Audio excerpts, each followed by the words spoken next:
Hi friends, எல்லாருக்கும் வணக்கம். இன்றைக்கி நம்ம சேனலில் என்ன செய்ய போகிறோன்னா Karnataka style chicken ghee roast. இது எப்படி செய்யுதுன்னு பார்த்துடலாம். நான் 1/2 kg சிக்கன் எடுத்திருக்கேன். சிக்கனோட 1 கப் தயிர், 2 டேபிள் ஸ்பூன் லெமன் ஜூஸ், கொஞ்சம் உப்பு, மஞ்சள் பொடி இது எல்லாம் கலந்து சிக்கனோட 1 மணி நேரம் ஊற வச்சுருக்கேன். நெக்ஸ்ட்டு கீ ரோஸ்ட்டுக்கு மசாலா ரெடி பண்ணிடலாம். பேன் ஹீட் ஆனோடனே 2 டேபிள் ஸ்பூன் மல்லி, 1 டேபிள் ஸ்பூன் சீரகம், 1 டேபிள் ஸ்பூன் சோம்பு, 1/2 டேபிள் ஸ்பூன் மிளகு, வெந்தயம் 1/2 டேபிள் ஸ்பூன்,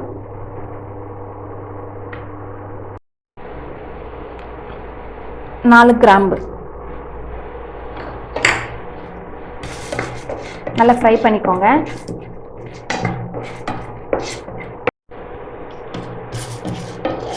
ஒரு 2 நிமிஷம் வறுத்தா போதும். இப்போ மிக்ஸி ஜாருக்கு ட்ரான்ஸ்ஃபர் பண்ணிடலாம். அதே பேனில் ஒரு 10 காஞ்ச மிளகாய் போட்டுக்கோங்க. அதுவும் ஃப்ரை பண்ணிவிடுங்க. காஞ்ச மிளகாவும் நல்லா வறுத்தாச்சு. இப்போ இதுவும் ட்ரான்ஸ்ஃபர் பண்ணிக்கலாம். நெக்ஸ்ட்டு அரைக்கும்போது 3 பூண்டு, கொஞ்சம் புளி தண்ணி ஆட் பண்ணி நல்ல பேஸ்ட்டாக அரைச்சிக்கோங்க. நல்ல பேஸ்ட்டாக இந்த மாதிரி அரைச்சிக்கோங்க. நெக்ஸ்ட்டு பேன் ஹீட் ஆனோடனே ஒரு 50 ml நெய் ஆட் பண்ணிக்கோங்க.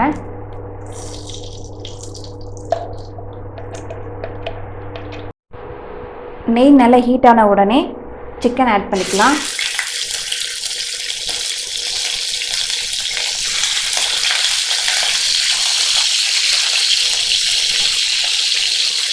பொறுமையாக பண்ணுங்க.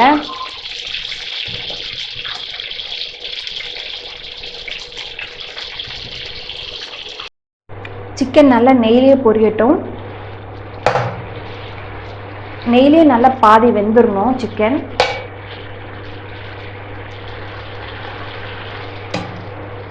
பொறுமையாக பண்ணுங்க.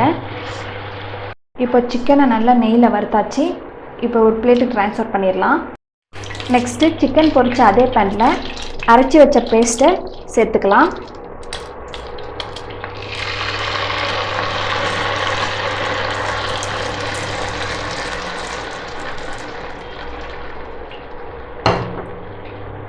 தேவையான அளவு உப்பு நல்லா மிக்ஸ் பண்ணி விடுங்க. பச்சை வாசனை போகணும். மசாலாவோட பச்சை வாசனை போன உடனே சிக்கன் ஆட் பண்ணிக்கலாம்.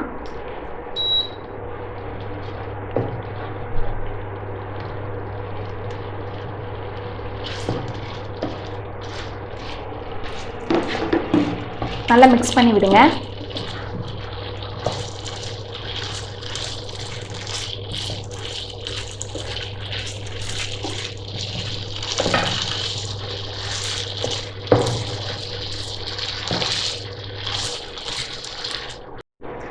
இப்போ நம்ம சிக்கன் நல்லா வெந்துருச்சு. மசாலாவும் நல்லா சிக்கனில் இறங்கிடுச்சு. ஃபைனலாக நம்ம சிக்கன் கீ ரோஸ்ட் ரெடி ஆயிடுச்சு. இப்போ பவுலுக்கு ட்ரான்ஸ்ஃபர் பண்ணிடலாம். இப்போ நம்ம Karnataka style chicken ghee roast ready ஆயிடுச்சு. நீங்களும் உங்கள் வீட்டில் செஞ்சு பார்த்துட்டு எப்படி இருந்ததுன்னு சொல்லுங்கள். மறக்காமல் என் சேனலை ஷேர் அண்ட் சப்ஸ்கிரைப் பண்ணி வச்சுக்கோங்க. என்ன வடையா? மசால் வடை தாயா? அருண் சுவை நாக்கில் உட்காந்து நடனம் ஆடுது.